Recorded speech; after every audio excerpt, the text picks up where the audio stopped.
Oui, donc il s'agit d'un vœu présenté par la majorité municipale. Alors il y a aujourd'hui une urgence sociale et énergétique extrêmement importante et vitale pour les Français et pour les Fontenaisiens en particulier. Car il n'échappe pas à la hausse historique des prix à laquelle le pays est confronté du fait de l'épidémie de Covid, du fait de la mise à l'arrêt de près de la moitié des centrales nucléaires dans notre pays et du fait de la guerre en Ukraine qui provoque des effets d'aubaine spéculatifs. Alors je cite quelques chiffres, si on se réfère aux chiffres d'août dernier.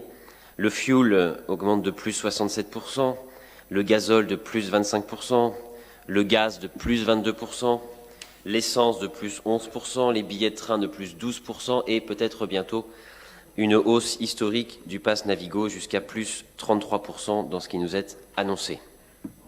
Et donc, par conséquent, nos concitoyens sont déjà et seront contraints à faire des arbitrages terribles pour répondre à leurs besoins essentiels.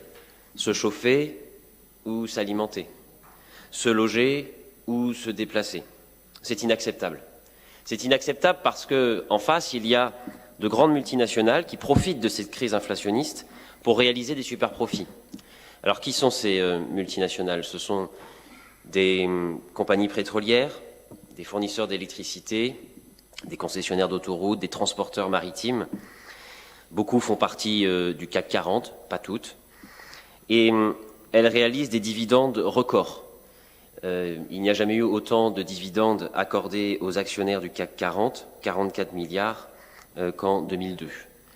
Et comme une provocation, Total vient d'annoncer aujourd'hui qu'il verserait un supplément de dividendes exceptionnel à ses actionnaires de 2 milliards, je crois.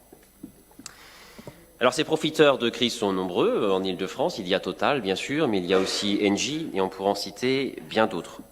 Et ils n'ont pas réalisé ces profits grâce à une décision stratégique exceptionnelle ou des investissements qu'ils auraient réalisés ou des acquisitions de compétences nouvelles, bref, ce que devait être le quotidien d'une entreprise qui fonctionne correctement. Non, ils ont simplement profité de circonstances extérieures. Et c'est donc pourquoi la taxation de ces super-profits se justifie. Face à la crise, tous et toutes doivent contribuer à l'effort. Et d'ailleurs, cette taxation des super-profits est devenue une idée majoritaire, bien au-delà des bancs de la gauche qui défend cette proposition, mais la présidente de la Commission européenne, Ursula von der Leyen, défend cette idée. Elle est mise en place sous différentes façons dans de nombreux pays européens aujourd'hui. L'OCDE le défend. Même Emmanuel Macron s'est risqué à dire qu'il fallait aujourd'hui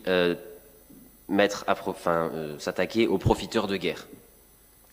Donc il ne faut pas tarder à mettre en place cette revendication de justice qui, par sa distribution, pourrait soulager les ménages. Donc ce vœu défend la taxation des superprofits. Mais il défend une autre mesure aussi, c'est le blocage des prix de l'énergie. Pourquoi? Parce que si la taxation des superprofits est mise en place, cela ne suffira pas, car cela mettra du temps, la redistribution mettra du temps. Or, c'est tout de suite qu'il faut agir. Aujourd'hui, les tarifs réglementés sur le gaz et l'électricité, pour les particuliers, les petites entreprises et les petites collectivités existent, mais ils ne seront appliqués que jusqu'en 2023. Nous demandons à ce qu'ils soient prolongés au-delà de 2023. Et par ailleurs, nous demandons que le bénéfice de ce dispositif, les tarifs réglementés, soit également étendu à l'ensemble des collectivités et à l'ensemble des entreprises, hormis celles qui profitent de la crise actuelle. On annonce des hausses de prix de l'électricité et du gaz pour l'année prochaine, jusqu'à 500, 600 ou 700% de plus. Par conséquent, les habitants et les habitantes, les propriétaires ou locataires, ont le couteau aujourd'hui sous la gorge et il est important d'agir. Les ventes d'électricité et de gaz donnent lieu à une spéculation effrénée et il faut la bloquer par un blocage des prix. Par conséquent, par ce vœu, il est proposé que le conseil municipal de Fontenay-sous-Bois, premièrement, interpelle le gouvernement afin qu'une loi de taxation des superprofits des multinationales soit votée au Parlement. Deuxièmement, demande l'arrêt de toute subvention à une entreprise ayant réalisé des superprofits. Et enfin, troisièmement, demande que le blocage des prix de l'électricité et du gaz pour tous soit mis en œuvre dans les plus brefs délais. Merci Vianney. Est-ce qu'il y a des